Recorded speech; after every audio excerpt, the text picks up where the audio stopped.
Hello everyone, welcome back to Trek A Day, and welcome to part 1 of this ongoing series where we'll be looking at my 100 favorite episodes of Star Trek, my favorites in the entire franchise. And again, a favorites list is a little different than a best of, so a lot of personal reasons and connections to these episodes.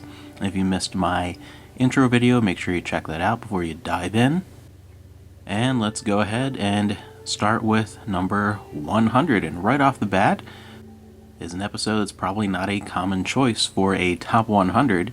We have the TOS Season 3 episode, The Tholian Web, where the Enterprise is sent to investigate the mysterious disappearance of one of its sister ships, the Defiant.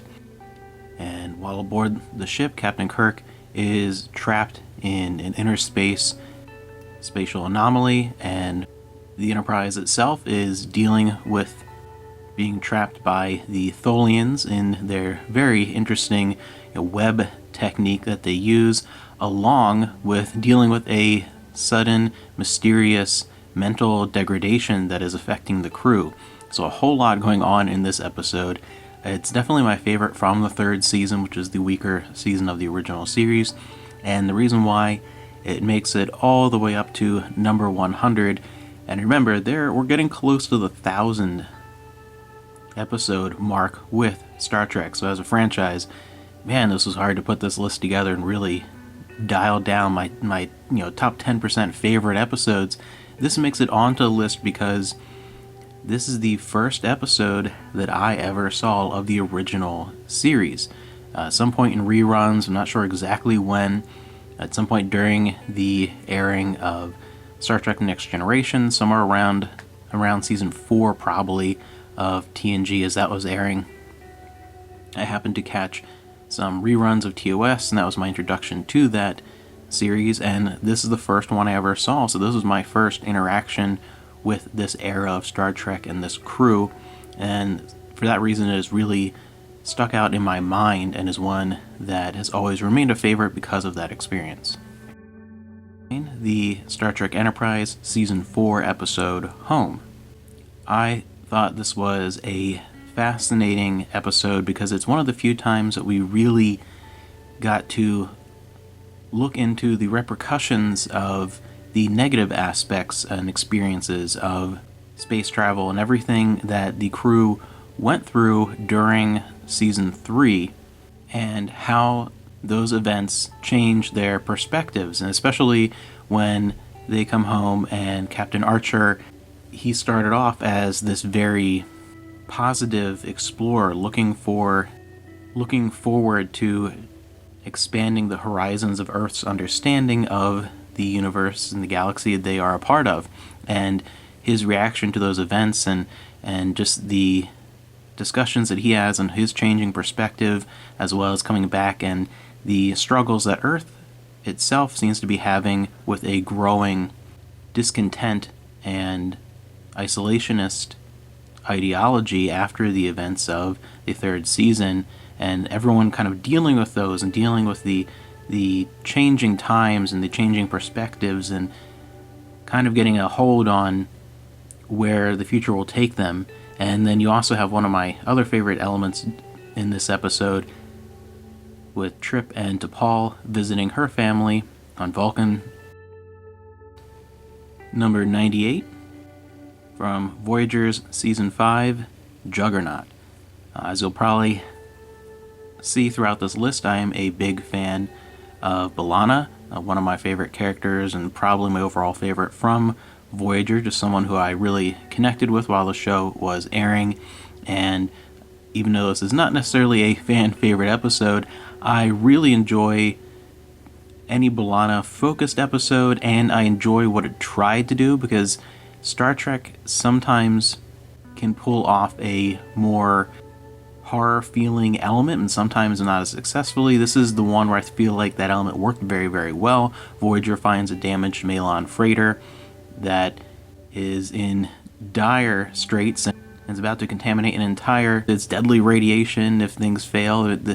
Their whole society is structured around this extreme level of pollution, and B'Elanna is on board, and trying to fix the ship, at the same time dealing with a sort of boogeyman in the lower levels. And I think it really is just a fun way of exploring those kind of spooky elements, and I just enjoy the overall experience with that character. Number 97, also from Season 5 of Voyager, Night, our first encounter with the Malon, as Voyager is stuck in the midst of a vast starless void, where the crew is battling cabin fever, stuck in, it sort of reminds me of an old seafaring ship with a bunch of dead air, and they're just kind of sitting there in the middle of nowhere for long periods of time, and it feels like nothing's happening, there's nowhere to go. And here with in this void, not even be able to see the starscape, not being able to, just blackness and nothing's happening. And what I really like is that's an interesting concept in itself. The biggest thing I like about the episode too, though, is the exploration of how different members of the crew deal with this situation, some less positively than others, and then the action ramps up as they discover a species that actually evolved and is thriving in this darkness, and it's a really cool idea by itself. And then you add the additional conflict of the Malons just dumping their garbage in this area of space, and the negative effects that has on the indigenous population. So I like all the little story elements that are in here, and I think they play well together, and has always been one of my favorites. Number 96, again, the Star Trek Voyager Season 5 episode, the last one for a while from Voyager, is one of Kate Mulgrews' personal favorites, one that she actually picked for one of the best of collections where they did fan favorites, and then the actors who played captains picked a favorite. We have Counterpoint, where Voyager is smuggling a group of telepathic refugees through an area of space controlled by the Devore, and undergoing random searches as they pass through this space. And it's just a fascinating episode, and it's an interesting idea. And the best thing is when one of the lead inspectors decides to defect and actually help Voyager, and the relationship he starts to form with Captain Janeway.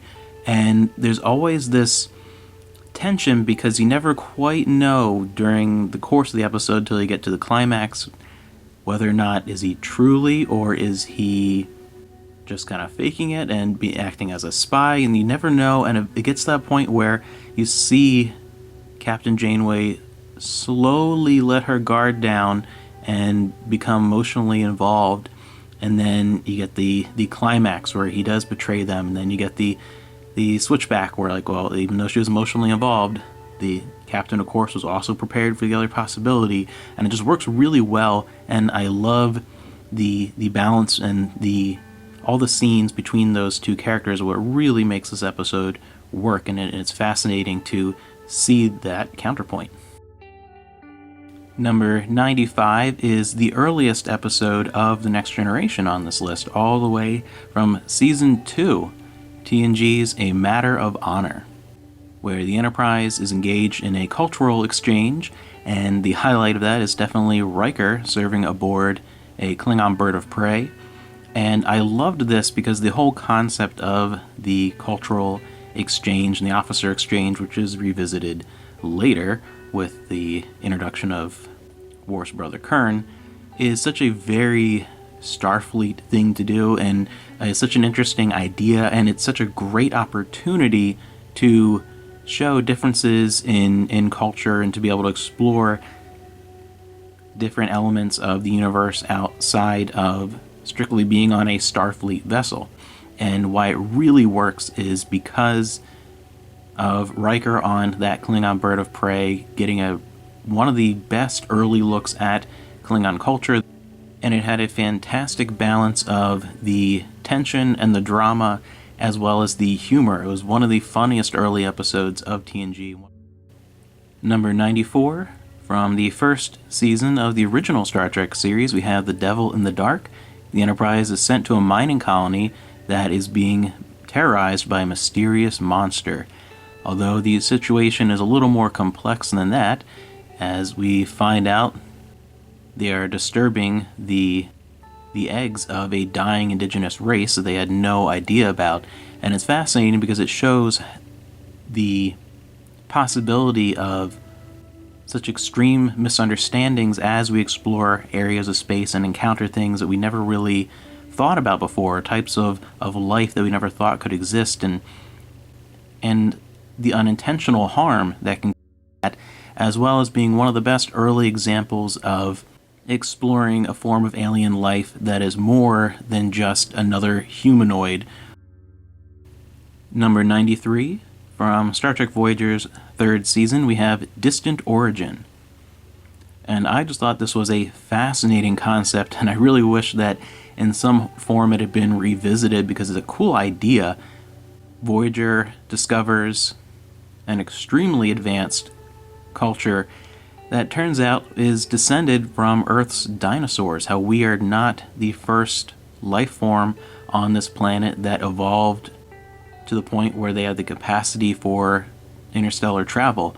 And then the religious constraints that try and hide that origin, and just getting into all the elements of that culture. There's so much that is presented for the first time ever and explored just within that one episode. It did such a great job of fleshing everything out in such a short time frame, and to me it's just such a fascinating idea that it has always been a standout. Number 92, from The Next Generation's 6th season, we have Schisms, an episode that almost made it higher because it's one that I think about frequently because of how tonally it is so different from so much of The Next Generation, and is such a fantastic look at the concept of alien abduction. And it's one of the genuinely creepy episodes. It's one that stands out because, especially watching this for the first time as it was airing, it was genuinely unsettling as members of the crew of the Enterprise D are having issues with lack of sleep and random ailments, and uncovering the pieces of their nightmares. And the standout scene for me in the episode is when they're in the holodeck and everyone who's been afflicted with this mysterious disruption in their sleep patterns is trying to remember and piece together the little parts of this possible nightmare or this experience that they're having, and trying to pull it from the recesses of their minds, and everyone trying to put their little pieces together until they come up with the whole puzzle, and then having a visual connection to really attach to that, bringing to the forefront all these suppressed images of this experience. And it's really horrifying, and then going into the exploration of that and trying to put a stop to this and close the void and access that this intrusive species has into our dreamscape. It's just such a fascinating idea, and it's something that is so different, and that's why it has always kind of stood out for me. Number 91 is from the 5th season of Star Trek Voyager. As you can probably tell already on this list, that's probably my favorite season of Voyager. We have Infinite Regress, where Voyager passes through some Borg debris, and 7 of 9 is accidentally infected with a degenerative virus that was used as a weapon against the Borg, that starts to have her experience a form of multiple personality disorder in which various personalities of individuals taken by the Borg reveal themselves through her mind. And the big reason why this episode stands out is Jeri Ryan's performance. She does a fantastic job. It's one of her best performances on Voyager because she handles each one of these personalities so believably, and some of them are very unsettling. One personality that includes memories from Wolf 359 stands out, as well as the more childlike personality. It's just such a fantastic performance that it's always been such an effective story. Number 90, from Deep Space Nine's 4th season, we have Rejoined. One of my favorite things in Deep Space Nine, aside from all the Bajoran cultural and religious elements is the exploration of Trill culture, especially through the character of Dax over the years. Something that I've always found very fascinating, and Dax is one of my 4 favorite Star Trek characters. So this episode really stood out because the whole idea is a wife of a former host of Dax comes to Deep Space Nine, and you explore the complications of that, because a part of Dax has, she has all the memories. A part of her was married to this individual and shared that life together, but she's not that same person.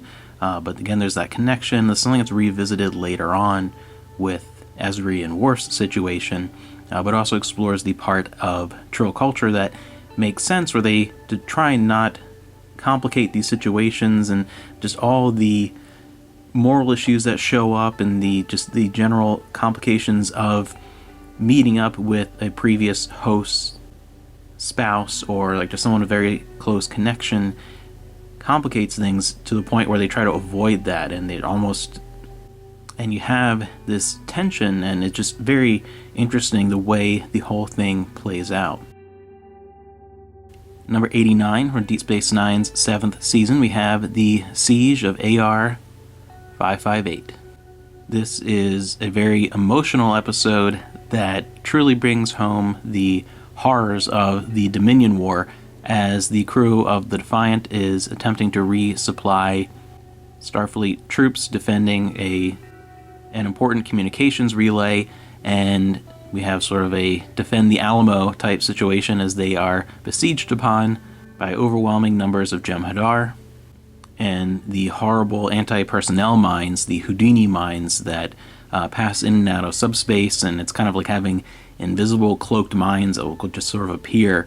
And it's definitely one of the more tense episodes of Deep Space Nine, and one of the highlights for me is Nog and his experiences in this episode. Not only just his injuries, but even before you get to that point where he is just such a young novice officer and be put in these situations, and you really start to feel with Nog over the course of the last few seasons in the Dominion War how much he is forced to grow and grow up so quickly after his introduction to Starfleet. And then the very next episode on the list, number 88, is a sequel of sorts to this one, Deep Space Nine's It's Only a Paper Moon, where Nog has to work through his PTSD from this experience. And again, it's one of the better explorations of a character and their internal and emotional struggles, and I think that It's Only a Paper Moon is overall probably the best performance by Aaron Eisenberg as Nog. I think it's just such a great job, and it's one of the few times where that character is really the main focus of an entire episode and really carries the whole show for a bit. And it's just such a very, very strong episode. Number 87 is Star Trek The Next Generation's Time's Arrow, Parts 1 and 2. And if I didn't mention earlier in the list, I don't remember if I did or in the intro, but I'm counting two-parters as one, so they don't kind of take over the list for top 100, and yet just one interconnected story. So the end of Season 5, beginning of Season 6 of TNG, Time's Arrow, Parts 1 and 2. Evidence of alien visitation on Earth 500 years beforehand is explored within a cavern by the crew of the Enterprise D. After one of the things that is discovered on the site is the severed head of Data from hundreds of years ago. Well, we know we're getting into a time travel story here, and this is one of my favorite examples of an interesting alien encounter and a scientific mystery and anomaly wrapped up in a story that has more of a sense of adventure and comedy than overwhelming drama or action. That's some of the tone of TNG at its best is when it tackles episodes like that. And it's just one of those that has always been so much fun to explore. One of my favorite time travel episodes with Data and the encounter with Guinan long before they thought they ever met. A lot of interesting, fascinating elements that I just always found this to be one of the most entertaining two-parters of TNG. And yes, even that over-the-top Samuel Clemens just makes me laugh and brings so much joy to this fun episode. And speaking of fun, we are now getting into a couple of kind of a string of Q episodes that are kind of tight with me, so they're very similar. Number 86, we have Voyager's Death Wish from Season 2, one of the handful of encounters with Q on Voyager. This is my favorite of the bunch, and the one Voyager one to make the list of my top 100.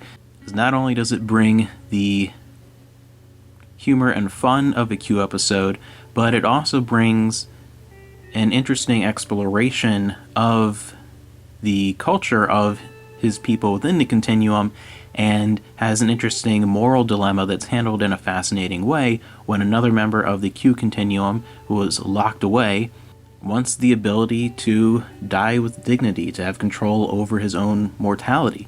And this is such a fascinating concept, and everything from the moral issue to the humor is very well balanced and doesn't intrude upon the other element. So I think it's done very, very well. Next up, number 85 from Next Generation, we have True Q from Season 6, where an honor student is given a field assignment upon the Enterprise, an internship of sorts, and you find out that she is actually the daughter of members of the Q Continuum, and you see the intrusiveness and gray morality of the Continuum and all these interesting elements within, again, the exploration of that. And of course, the humor elements are here. Again, it's one of the best parts of the better Q episodes, is the balance of the humor that's always present with the more dramatic element, and they don't seem at odds. And the idea of someone suddenly having these powers, but not having experienced life in this omniscient perspective, of this more human perspective, and a very young human perspective. It's kind of like giving godlike powers all of a sudden to a teenager, and how when they're already at that stage where they're not quite 100% certain of who they are yet, and they're questioning things, and now you have all these abilities, and how does she handle even her crush on Riker? And it's that perfect to have someone this age be the individual who all this is thrust upon, and it's fun the way that's explored. Number 84 is TNG's Season 2 episode Q Who, which is our introduction to the Borg, and that was such a game changer, and was interesting to see the Enterprise thrust into this situation where they're just completely outmatched, and showing the dangers that await them, but really is a message about the spirit and how that is not something they see as a barrier to stop them, but something to explore and be aware of. And just a fascinating experience, and it was really cool to see this aspect being thrown into TNG when you're so used to, within that time frame, especially in the early beginnings, feeling like it's so safe within the Federation. There really is such a time of peace, and the Enterprise D is so advanced, and it really feels like there is no world-ending threat, and you don't always need that. But then what this episode did that was fascinating is now you have that lingering future threat that you know they're going to go back to, but when are they going to go back to it, and when are they going to encounter it? And it's such a long time, really, as you're especially watching it progress before it's revisited, that it's just kind of this lingering thing in the background. And one of the best elements of this, I think, are not only is it just a good episode, but that lingering feeling that it leaves you with after it goes by. Number 83, we have Deep Space Nine's Civil Defense from Season 3, where they accidentally trip a station-wide lockdown as an old Cardassian program that is put in place in case of a Bajoran worker revolt goes into effect, and they struggle with trying to shut down the system. It's a fun episode to really highlight at this early stage of the show the difficulties with working with this station, that it is a old Cardassian station. It's not a Federation built installation, And seeing these things crop up, as well as getting, again, another glimpse into the past of the station as Terok Nor, and what the ramifications of its history are upon the current situation with the station, and watching the different groups of people as they are trapped in areas throughout the station, and the character interactions and the problem solving, especially on Ops, and then down in the ore mining facility with O'Brien and Jake and Captain Sisko, and having them try and solve the problem of escaping as things increase in tension, and the humor elements come about with Garrick. And finally, when Gul Dukat shows up, as he received a signal warning him about the situation, and of course, as the previous commander of the station, his attempts to help them after, of course, gloating about the whole thing, and just fantastic. So it's a fun episode to watch. Number 82 is Deep Space Nine's Duet from Season 1. It is baffling when episodes like Duet exist that there are people out there that think Deep Space Nine struggled its first few seasons before Worf arrived. I don't know.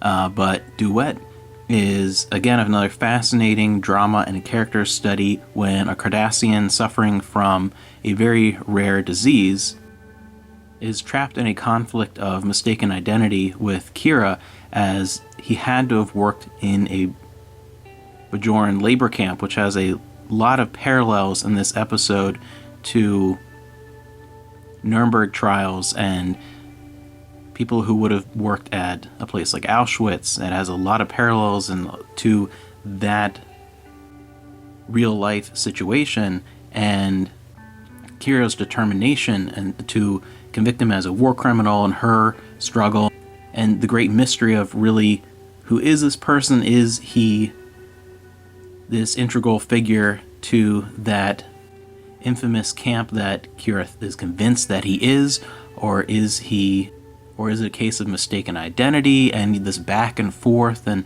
the mystery, and really delves into a lot of the history of that conflict and the personal as well as cultural scars that it left. And it's just such a powerful, dramatic episode very early in the series. Number 81, tonally very different, we have from Deep Space Nine's Season 6, His Way, the episode where Odo finally decides to take matters into his own hands and actually be proactive in his pursuit of Kira. Finally, this is the episode where they have their big kiss on the promenade, and they are finally together out of this just slow burn as the series moved on, and it just has this sense of elation and relief when they finally get together in this episode. And you have a lot of the fun elements of Odo and his awkwardness and trying to be romantic, and using Vic Fontaine to really kind of to help him throughout this process. And it's just it's a fun way of finally cementing the romantic elements of that relationship. Number 80 from the original series, Journey to Babel from Season 2, which has a couple elements that I love. First, you have the political element, as the Enterprise is a host to a number of politicians on the way to a conference, partially because being so early in the franchise, it's one of the better early examples of getting to explore some of the political elements of having all these different alien cultures and races working together. Then you add the murder mystery, and the third element with the personal relationship between Spock and his father, getting to meet Spock's parents, and getting a glimpse into Spock as a person. So there are 3 parts to this episode, and each one of them feeds into the other and really works well together to create this fantastic episode.